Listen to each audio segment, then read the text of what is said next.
English with Paul. Real English for real life. Hello, everyone, and welcome back to English with Paul. I'm your host, Paul, and today we're taking you straight to one of the most delicious places to practice English, the restaurant. Now, I know what you're thinking. Paul, I can order a burger. What's the big deal? Well, my friend, there's so much more to restaurant English than just pointing at the menu and saying, I want that one. And speaking of experts, I have someone absolutely fantastic joining me today. Please give a warm welcome to Emma. Emma, welcome to the show. Hi, Paul. Thanks for having me. I'm super excited to be here, especially talking about restaurant English. It's one of my favorite topics. Emma, before we dive in, tell our listeners, what's the most embarrassing restaurant situation you've ever been in while speaking English? Oh my goodness, Paul. Well, I once tried to be fancy and ordered the salmon, but I pronounced it with a hard L sound, like salmon, and the waiter looked at me like I was speaking Martian. Classic! And that's exactly why today's episode is going to be a game changer for all of you listening. We're going to cover everything from making reservations to dealing with dietary restrictions, from understanding the difference between appetizers and starters to confidently asking for the check without accidentally asking for a chicken. Exactly. And, Paul, we've got some fantastic role plays prepared, some real-life scenarios, and even a few surprising phrases that native speakers use that you probably won't find in your textbooks.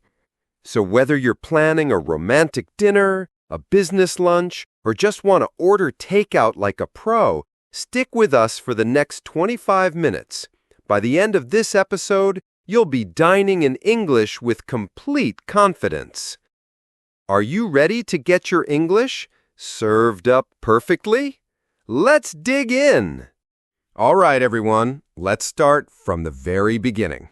And I mean the very beginning. Before you even step foot in that restaurant, you might need to make a reservation. Emma, this is something that can really intimidate English learners, isn't it? Absolutely, Paul. Making a phone reservation can be scary because you can't use body language or gestures to help communicate. But here's the thing. Restaurant staff have these conversations hundreds of times a day, so they know exactly what to expect.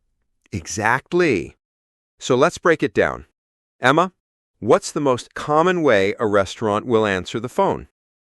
Usually something like, "Good evening, Mario's restaurant. This is Sarah speaking. How can I help you?" Or simply, "Hello, Blue Moon Restaurant. How may I assist you?" Perfect. And listeners, your response should be clear and direct. You can say, "Hi, I'd like to make a reservation, please." Or, "Hello, I'd like to book a table." Now, Paul, here comes the fun part. They're going to ask you several questions, and if you're prepared for them, you'll sound like a native speaker. The first question is usually about the date and time. Right.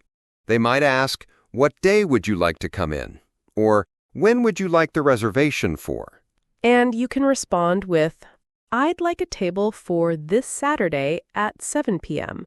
Or, "Could I book a table for tomorrow evening around 8 o'clock?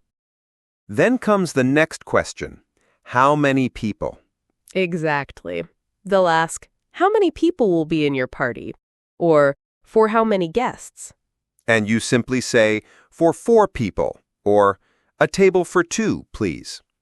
Now, Emma, here's where it gets interesting. What if they don't have availability at your requested time?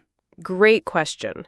They might say, "I'm sorry, we're fully booked at 8 p.m., but I have a table available at 6:30 or 9:15. And this is your chance to be flexible. 9:15 works perfectly. Or could you put me on the waiting list for 8 p.m.? Love that. And don't forget, listeners, they'll want your contact information. They'll ask, can I have a name for the reservation? And what's the best number to reach you? Ooh, and Paul, here's a pro tip. Always confirm the details. You can say, so that's a table for 4 on Saturday, May 15th at 7 p.m. under the name Johnson, correct? Brilliant. Now, let's do a quick role play. Emma, you be the restaurant, I'll be the customer. Perfect. Good afternoon, Bella Vista Restaurant. This is Emma. How can I help you? Hi, Emma. I'd like to make a reservation for this Friday evening, please. Certainly. What time works best for you? Around 7:30, if possible. And how many people will be joining you? It'll be for 6 people. I'm sorry, we're completely booked at 7:30, but I have availability at 6:45 or 8:15. 8:15 sounds perfect. Wonderful. Can I have a name for the reservation and a contact number? It's under Paul Martinez, and my number is 555-0123. Perfect. So that's a table for 6 on Friday at 8:15 p.m. under Martinez. We'll see you then. Thank you so much. Now, what happens when you're more of a spontaneous person? Emma, let's talk about walking into a restaurant without a reservation, what we call being a walk-in. Oh, this is so common, especially for lunch or casual dining. The key here is to be polite and flexible, because you're essentially asking for a favor. Exactly. So you walk in, and usually there's a host or hostess at the front. Emma, how do they typically greet walk-in customers? They'll usually say something like, "Good evening, do you have a reservation?" Or, "Welcome, how many in your party tonight?" And if you don't have a reservation, here's what you can say. "Hi, we don't have a reservation. Do you have a table available for 2? Or, we're walk-ins. Is there any availability?" Now, listeners, be prepared for these possible responses. If they're busy, they might say, "We have about a 20-minute wait. Would you like to put your name on the list?" And you can respond, "That sounds fine." Or, "Sure, we'll wait." Or even, "Actually, do you have space at the bar? Because sometimes the bar area has immediate seating." Great point, Paul. And if you're flexible with seating, you can ask, "Do you have anything available? We're not picky about where we sit." What if they're completely full, Emma? They might say, "I'm sorry, we're completely booked tonight, but we have availability tomorrow." Or, "We're fully committed this evening." In that case, you can ask, "What time do you open tomorrow?" Or, "Can you recommend somewhere nearby?" Perfect. And here's a cultural tip, everyone. If there is a wait, they might give you a little buzzer or write your name down. They'll say, "We'll call you when your table is ready." Or, "This will buzz when we have a table for you." Exactly. And when they call you, you'll hear, "Martinez, party of 4?" Or, "Johnson, your table is ready." Fantastic. So whether you're planning ahead with a reservation or being spontaneous as a walk-in, you now have all the English you need to get seated. But Emma, getting the table is just the beginning. Oh, absolutely, Paul. Because now comes the real adventure, actually ordering your food. All right, everyone, you're seated, you've got your menu, and here comes the server. Emma, this is where many English learners panic, right? Exactly. But here's the secret. Servers want to help you. They're not trying to trick you. Let's start with how they'll typically approach your table. Right. They usually start with something like, "Hi, folks, I'm Mike, and I'll be taking care of you tonight. Can I start you off with something to drink?" Or they might say, "Good evening. Have you had a chance to look at the menu?" Or, "Are you ready to order? Or do you need a few more minutes?"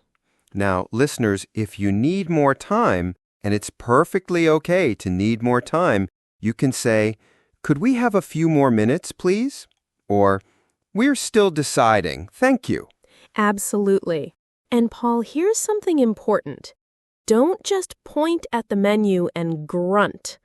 Even if pronunciation is challenging, make an effort to say the dish name. Great point. So instead of just pointing, try, I'd like the salmon, please. Or, could I have the chicken parmesan?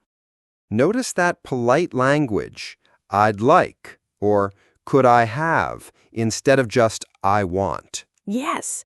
And here's where it gets interesting.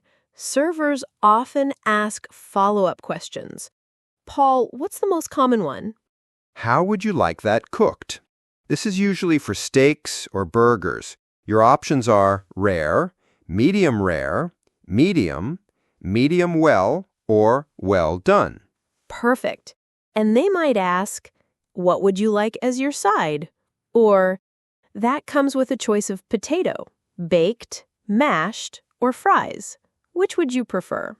Now, Emma, let's talk about modifications, because this is where learners often struggle. Oh, this is so important. It's completely normal to ask for changes. You can say, could I get that without onions?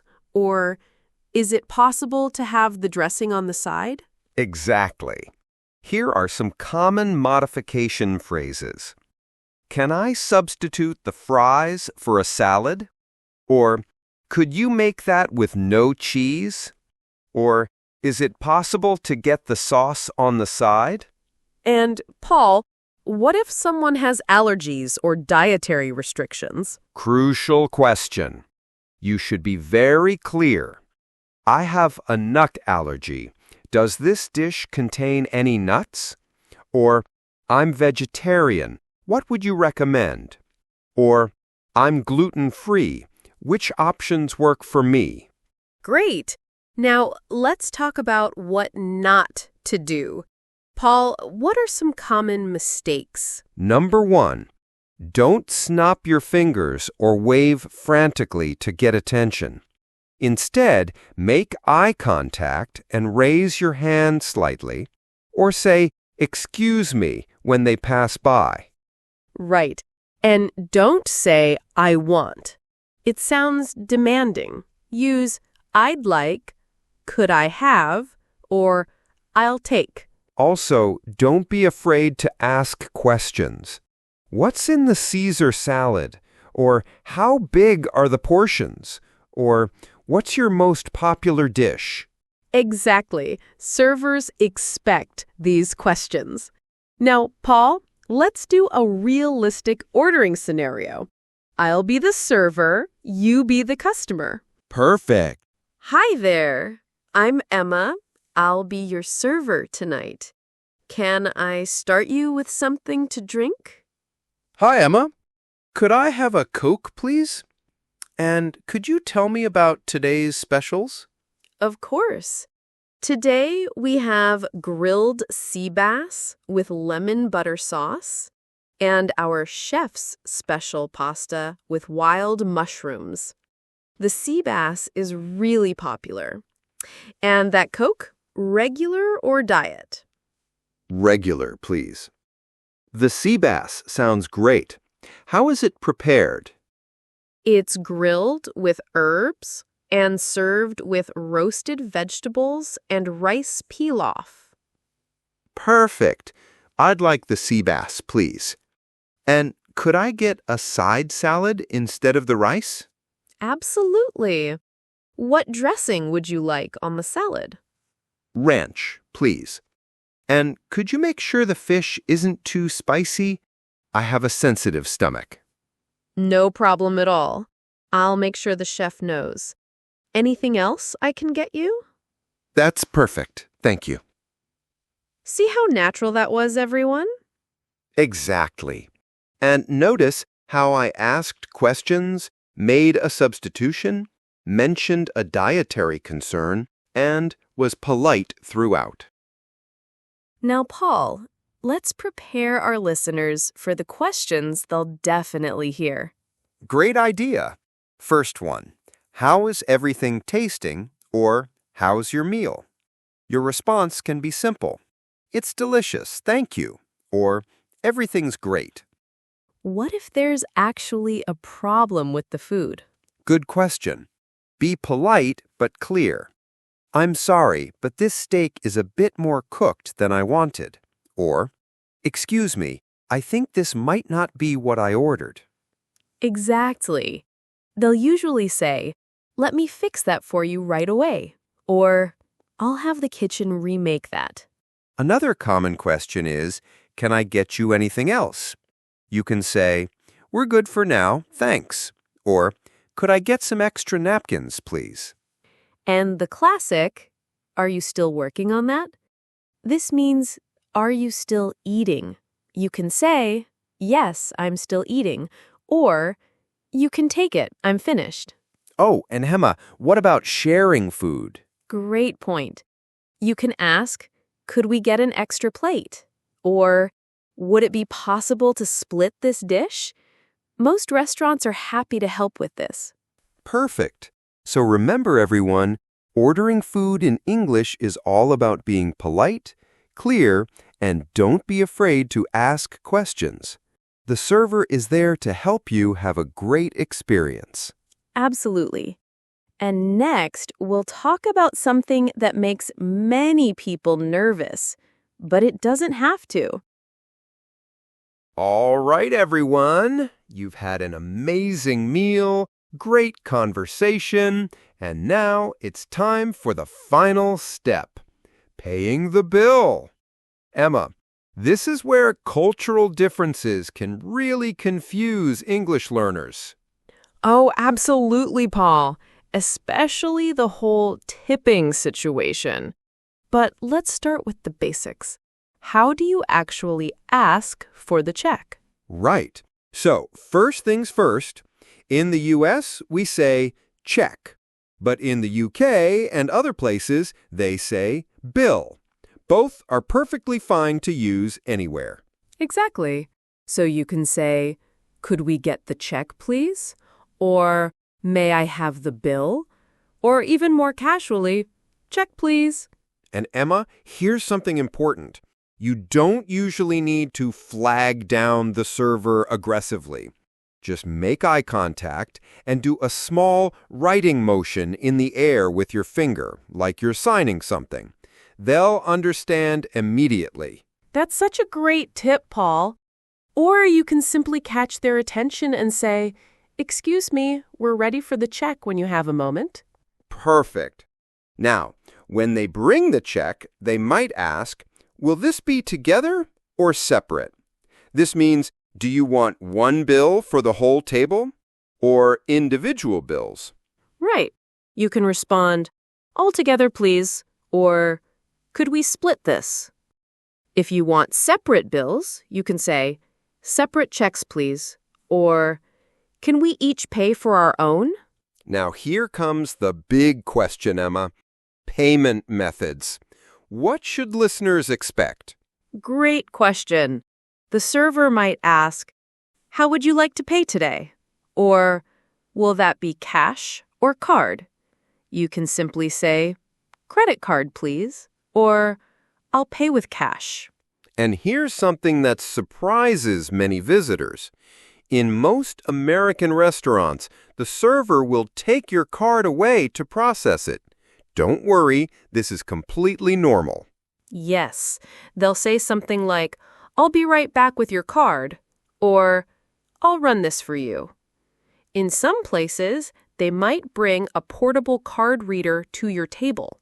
Now, Emma, let's tackle the elephant in the room, tipping. This confuses so many people because it varies by country. Oh my goodness, yes! Paul, let's start with the U.S., because the tipping culture there is quite strong. Absolutely.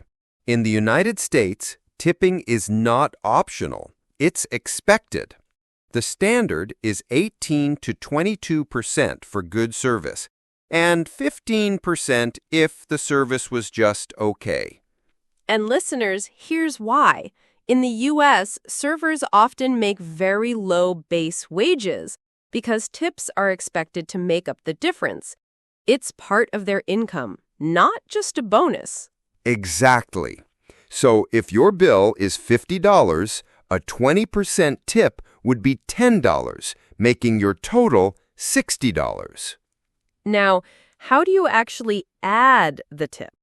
If you're paying with a credit card, there will usually be a line on the receipt that says tip or gratuity, where you can write the amount. Right. And then there's a total line where you add the bill plus the tip. So if the bill is $50 and you're leaving a $10 tip, you write $10 on the tip line and $60 on the total line. What about other countries, Paul? Great question.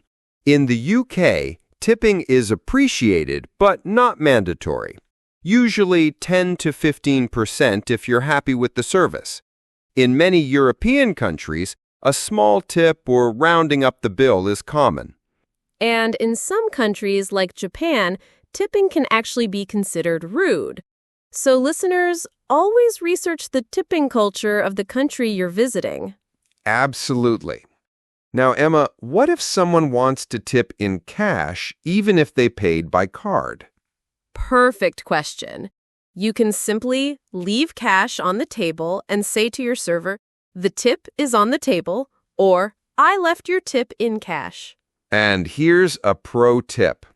If the service was exceptional, don't be afraid to mention it. You can say, "The service was wonderful, thank you so much," or "Everything was perfect." And there you have it, everyone. From making that initial phone reservation to leaving a tip, you now have all the English you need to confidently navigate any restaurant experience. Exactly, Paul. Remember, the key to restaurant English is preparation and politeness.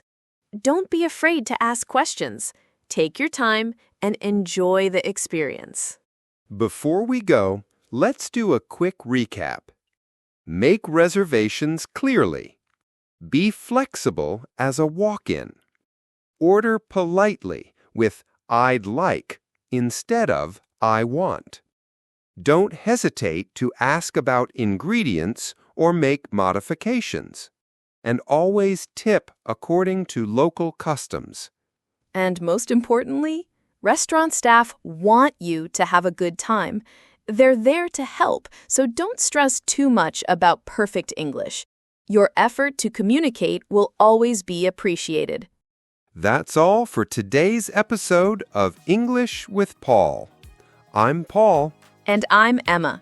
Thanks so much for joining us today. If this episode helped you, please share it with your English learning friends. And remember, the best way to improve your restaurant English is to practice it in real restaurants. Until next time, keep practicing, keep improving, and most importantly, keep enjoying good food and great English. See you next episode, everyone.